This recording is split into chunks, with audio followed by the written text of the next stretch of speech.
श्रीमयूरेशस्तोत्रम् ब्रह्मोवाच पुराणपुरुषं देवं नानाक्रीडाकरं मुदा मायाविनं दुर्विभाव्यं मयूरेशं नमाम्यहं परात्परं चिदानन्दं निर्विकारं हृदि स्थितं गुणातीतं गुणमयं मयूरेशं नमाम्यहं सृजन्तं पालयन्तं च संहरन्तं निजेच्छया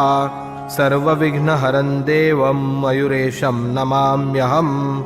नानादैत्यनिहन्तारं नानारूपाणि बिभ्रतं नानायुधधरं भक्त्या मयूरेशं नमाम्यहं इन्द्रादिदेवतावृन्दैरभीष्टतुमहर्निशं सदसद्वयक्तमव्यक्तं मयूरेशं नमाम्यहम् सर्वशक्तिमयं देवं सर्वरूपधरं विभुं सर्वविद्याप्रवक्तारं मयूरेशं नमाम्यहं पार्वतीनन्दनं शम्भो आनन्दपरिवर्धनं भक्तानन्दकरं नित्यं मयूरेशं नमाम्यहं मुनिधेयं मुनिनुतं मुनिकामप्रपूरकं समष्टिव्यष्टिरूपं त्वां मयूरेशं नमाम्यहं सर्वज्ञाननिहन्तारं सर्वज्ञानकरं शुचिं सत्यज्ञानमयं सत्यं मयूरेशं नमाम्यहम् अनेककोटिब्रह्माण्डनायकं जगदीश्वरम् अनन्तविभवं विष्णुं मयूरेशं नमाम्यहम् श्रीमयूरेश उवाच इदं ब्रह्मकरं स्तोत्रं सर्वपापप्रणाशनं सर्वकामप्रदं नृणां सर्वोपद्रवनाशनं कारागृहगतानां च मोक्षनं दिनसप्तकात् आधिव्याधिहरं चैव भुक्तिमुक्तिप्रदं शुभम् इति श्रीमयूरेशस्तोत्रं सम्पूर्णम्। श्रीमयूरेशस्तोत्रम् ब्रह्मोवाच पुराणपुरुषं देवं नानाक्रीडाकरं मुदा मायाविनं दुर्विभाव्यं मयूरेशं नमाम्यहं परात्परं चिदानन्दं निर्विकारं हृदि स्थितं गुणातीतं गुणमयं मयूरेशं नमाम्यहं सृजन्तं पालयन्तं च संहरन्तं निजेच्छया सर्वविघ्नहरं देवं मयूरेशं नमाम्यहं नानादैत्यनिहन्तारं नानारूपाणि बिभ्रतं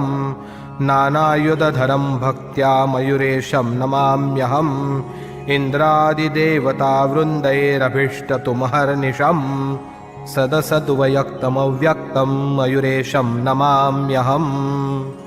सर्वशक्तिमयं देवं सर्वरूपधरं विभुं सर्वविद्याप्रवक्तारं मयूरेशं नमाम्यहं पार्वतीनन्दनं शम्भो आनन्दपरिवर्धनं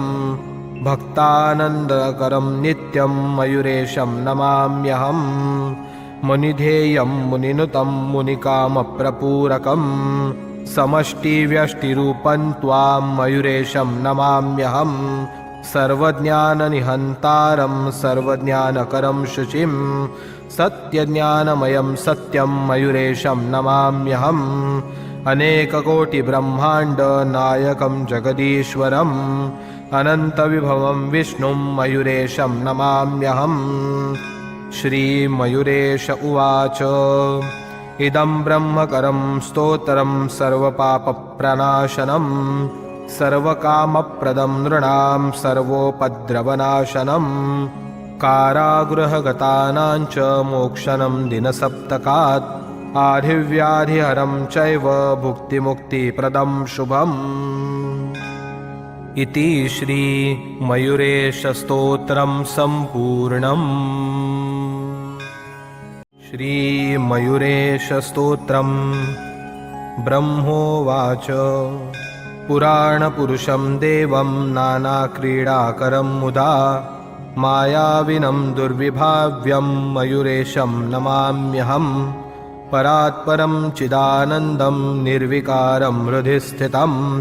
गुणातीतं गुणमयं मयूरेशं नमाम्यहं सृजन्तं पालयन्तं च संहरन्तं निजेच्छया सर्वविघ्नहरं देवं मयूरेशं नमाम्यहं नानादैत्यनिहन्तारं नानारूपाणि बिभ्रतं नानायुधधरं भक्त्या मयूरेशं नमाम्यहम् इन्द्रादिदेवतावृन्दैरभीष्टतुमहर्निशं सदसद्वयक्तमव्यक्तं मयूरेशं नमाम्यहम् सर्वशक्तिमयं देवं सर्वरूपधरं विभुं सर्वविद्याप्रवक्तारं मयूरेशं नमाम्यहं पार्वतीनन्दनं शम्भो आनन्दपरिवर्धनं भक्तानन्दकरं नित्यं मयूरेशं नमाम्यहं मुनिधेयं मुनिनुतं मुनिकामप्रपूरकं समष्टिव्यष्टिरूपं त्वां मयूरेशं नमाम्यहं सर्वज्ञाननिहन्तारं सर्वज्ञानकरं शुचिं सत्यज्ञानमयं सत्यं मयूरेशं नमाम्यहम् अनेककोटिब्रह्माण्डनायकं जगदीश्वरम् अनन्तविभवं विष्णुं मयूरेशं नमाम्यहम् श्रीमयूरेश उवाच इदं ब्रह्मकरं स्तोत्रं सर्वपापप्रणाशनं सर्वकामप्रदं नृणां सर्वोपद्रवनाशनं कारागृहगतानां च मोक्षनं दिनसप्तकात् आधिव्याधिहरं चैव भुक्तिमुक्तिप्रदं शुभम् इति श्रीमयूरेशस्तोत्रं सम्पूर्णम् श्रीमयूरेशस्तोत्रं ब्रह्मोवाच पुराणपुरुषं देवं नानाक्रीडाकरं मुदा मायाविनं दुर्विभाव्यं मयूरेशं नमाम्यहम् परात्परं चिदानन्दं निर्विकारं हृदि स्थितं गुणातीतं गुणमयं मयूरेशं नमाम्यहम् सृजन्तं पालयन्तं च संहरन्तं निजेच्छया सर्वविघ्नहरं देवं मयूरेशं नमाम्यहं नानादैत्यनिहन्तारं नानारूपाणि बिभ्रतं नानायुधधरं भक्त्या मयूरेशं नमाम्यहम् इन्द्रादिदेवतावृन्दैरभीष्टतुमहर्निशं सदसद्वयक्तमव्यक्तं मयूरेशं नमाम्यहम् सर्वशक्तिमयं देवं सर्वरूपधरं विभुं सर्वविद्याप्रवक्तारं मयूरेशं नमाम्यहं पार्वतीनन्दनं शम्भो आनन्दपरिवर्धनं भक्तानन्दकरं नित्यं मयूरेशं नमाम्यहम् मुनिधेयं मुनिनुतं मुनिकामप्रपूरकं समष्टिव्यष्टिरूपं त्वां मयूरेशं नमाम्यहं सर्वज्ञाननिहन्तारं सर्वज्ञानकरं शुचिं सत्यज्ञानमयं सत्यं मयूरेशं नमाम्यहम् अनेककोटिब्रह्माण्डनायकं जगदीश्वरम् अनन्तविभवं विष्णुं मयूरेशं नमाम्यहम् श्रीमयूरेश उवाच